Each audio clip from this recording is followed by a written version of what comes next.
Even though we did not ask for any more rainfall, unfortunately, that's what we had to deal with not just this morning, but also this afternoon and evening, late afternoon and evening. From Indigo Sky Casino and Resort, the time-lapse outside of Seneca, Missouri showed a quiet start during the day while we saw partly sunny skies pass on through. But at the end of the time-lapse here, you were definitely noticing the rain picking up. That is from the afternoon and evening batch of heavy rain and thunderstorms. The morning batch mainly affected southeastern Kansas again before it fell apart, before it could make it to Joplin.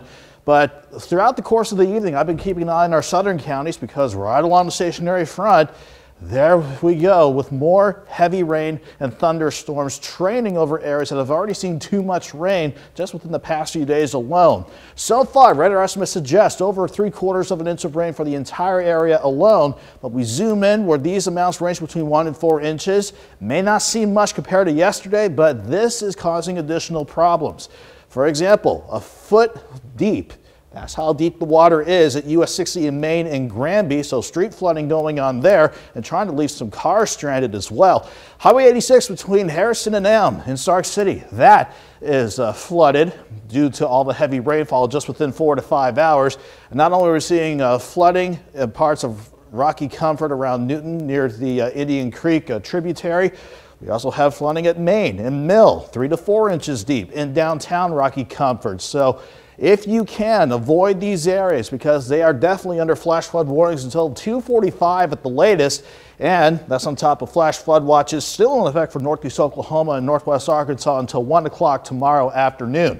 Areas north of 400, north of 160, you have not seen much this evening, and be thankful for that because even though all these rain and thunderstorm chances popping up in our southern counties are staying below severe levels, this is just moderate to heavy rain, slowly but surely trying to clear out. 7th range line, Joplin, you had to deal with quite a bit of rain earlier, but you're dry now, 74 degrees with an east breeze at 10 miles per hour.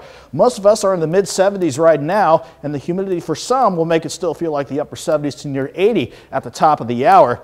So we've got to contend with these for a few more hours before these eventually and finally push us toward the south. Fortunately, any good severe weather chances are staying well to the east and the eastern seaboard. But at the surface, this stationary front will be parked on top of us again for tomorrow with this upper low sticking around as well. That is going to try and keep some scattered rain and storms going in our southern counties up until about 2 or 3 o'clock in the morning. Then I think maybe a random shower or two around Joplin by sunrise. But most of us will be dry by the time we get Sunday morning started. And as far as Sunday afternoon goes, I wouldn't be surprised if we had a few isolated storms in the afternoon on the Missouri side, but we will have some dry time like we did today to allow temperatures to warm up. 70 in the morning, 80 by noon, afternoon highs around 85. Let me take you right to the 7-day forecast because once we get past Monday, that upper low pushes the front south. So we'll go from 84 with some scattered storms on Monday to 84 and dry on Tuesday, 87 Wednesday, another shot for storms on Thursday before we head back near 90